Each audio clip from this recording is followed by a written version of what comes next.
श्रीराम. साधक हो, सध्या आपण श्री ब्रह्मचैतन्य गोंदवलेकर महाराज यांचे थोर शिष्य परमपूज्य श्री तात्यासाहेब केतकर यांच्या चरित्राचा आस्वाद घेत आहोत. तसेच रविवारी श्री महाराजांच्या काही भक्तांचे अनुभव ऐकणार आहोत. परमपूज्य श्री तात्यासाहेब केतकर यांच्या चरित्राचे संकलक तीर्थस्वरूप वा रा अंतरकर हे तीर्थस्वरूप गोविंद भगवंत जामखेडकर यांची परमपूज्य श्री तात्यासाहेबांच्या संबंधित आठवण सांगतात. माझे बालपण आईवडिलांइतकेच तीर्थरूप तात्यांच्या सहवासात गेले आणि आईवडिलांइतकीच माया तीर्थस्वरूप तात्यांचीही माझ्यावर होती. मी 8व्या इयत्तेत गेलो तेव्हा तीर्थरूप आप्पांना तीर्थरूप तात्यांनीच सुचविले की मी टेक्निकल विषय ऐच्छिक म्हणून घ्यावेत. शालेय शिक्षण संपल्यावर कराड येथील इलेक्ट्रिकल इंजिनिअरिंगचा अभ्यासक्रम घेतला, तोही तीर्थरूप तात्यांच्याच सल्ल्यानुसार. माझ्या बुद्धीचा आवाका लक्षात घेऊन श्री सुभेदार यांचे मार्गदर्शन घ्यायलाही त्यांनीच सांगितले. वाचलेल्या मजकुरातल्या मुद्द्याचे टिपण करीत गेले तर विषय लक्षात राहणे सुलभ जाते, हेही त्यांनी शिकविले. शिक्षण पुरे झाल्यावर नोकरी मिळाली तरीही नोकरीबरोबर शिक्षण चालूच ठेवायला त्यांनी सांगितले. पण मला नोकरी लागून पैसा मिळू लागला तसा अभ्यासाचा कंटाळा वाटू लागला. सुखासीन जीवन जगण्याकडे कल होऊ लागला, अभ्यासाकडे दुर्लक्ष होऊ लागले.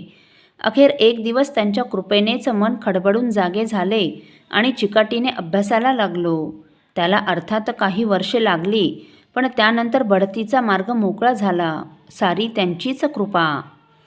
असो, माझ्या सुदैवाने मला लहानपणापासून तीर्थरूप तात्यांचा सहवास तसेच मार्गदर्शनही लाभले. प्रत्येक गोष्ट वेळेवर आणि व्यवस्थितच व्हावी असा त्यांचा कटाक्ष असे. भोजनाला बसणे, फिरायला जाणे, नाटक सिनेमाला जाणे, सहलीला जाणे वगैरे गोष्टी एकत्रपणे कराव्यात असे त्यांना मनापासून वाटे. प्रत्येक गोष्टींचे थोडे बहुत तरी ज्ञान असावे असे ते सांगत. माणसाने नेहमी आनंदी असावे यावर त्यांचा भर असे. त्यांची मुद्रा नेहमी शांत व समाधानी असे. आयुष्यात येणाऱ्या दुःखद घटनांना धीराने सामोरे जाणे आणि मन शांत ठेवणे हे नामस्मरणाने साध्य होते, हे त्यांनी आपल्या आचरणाने दाखवून दिले. त्यांचा चेहरा दुःखी, कष्टी किंवा त्रासलेला असा कधीच दिसला नाही. तीर्थरूप तात्यांचे आपल्यावरच अधिक प्रेम आहे असे प्रत्येकाला वाटे. असो, कराड येथे डिप्लोमाच्या शेवटच्या वर्षीचा शेवटचा लेखी पेपर होता. सकाळी उठून तयारीला लागलो, पण काही केल्या अभ्यासात लक्ष लागेना.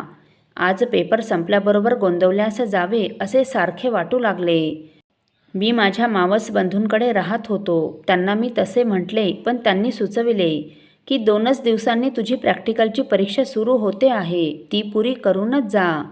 पण मला इतके अस्वस्थ वाटू लागले की अखेर लगेचच जायचे मी ठरविले. पेपर संपल्याबरोबर दुपारी 2च्या बसने मी निघालो. तो 5:30च्या सुमाराला तेथे पोहोचलो. उतरता क्षणीच एक परिचित गृहस्थ भेटले. त्यांनी विचारले, का रे, तुला समजले का? तीर्थरूप तात्यांचे देहावसान झाले आणि माणगंगेत विसर्जन करण्यासाठी त्यांच्या अस्थी आत्ताच इथे येणार आहेत. तीर्थरूप तात्या गेले यावर विश्वासच बसेना आणि काही वेळ मन अगदी सुन्न होऊन गेले. काही वेळाने थोडा भानावर आलो. वाटले मुंबईस जाऊन त्यांचे दर्शन होण्याचा योग नव्हता, पण निदान त्यांच्या अस्थींचे दर्शन घडावे यासाठीच एवढी अस्वस्थता वाटली आणि त्यांनी तातडीने गोंदवल्यास ओढून आणले असावे. तीर्थरूप तात्या गेल्यानंतरची गोष्ट. मला एक स्वप्न पडले. मालाडला सर्वांचे भोजन झाल्यावर सर्वांना सुपारी देण्याची पद्धत आहे. त्यानुसार मी हातात सुपारीचे भांडे घेऊन सर्वांना सुपारी देत असताना मध्येच मी थोडी तोंडात टाकली. ते पाहून तात्या माझ्याजवळ आले आणि माझ्या खांद्यावर हात ठेवून प्रेमाने म्हणाले, बाळ, कोणतीही वस्तू आधी दुसऱ्याला द्यावी आणि उरली तर आपण घ्यावी. जागा झालो, पण हा प्रसंग अगदी प्रत्यक्ष घडल्यासारखा डोळ्यापुढे उभा राहतो. अशा तात्यांचा सहवास अगदी बालपणापासून घडला. त्यांनी आपल्याला अंगाखांद्यावर घेतले, हेच माझे परमभाग्य आहे असे मी समजतो. असो, साधक हो, पुढील भागात आपण तीर्थस्वरूप श्रीमती इंदिराबाई रानडे रत्नागिरी यांची परमपूज्य श्री तात्यासाहेबांच्या संबंधित आठवण ऐकणार आहोत. श्रीराम समर्थ.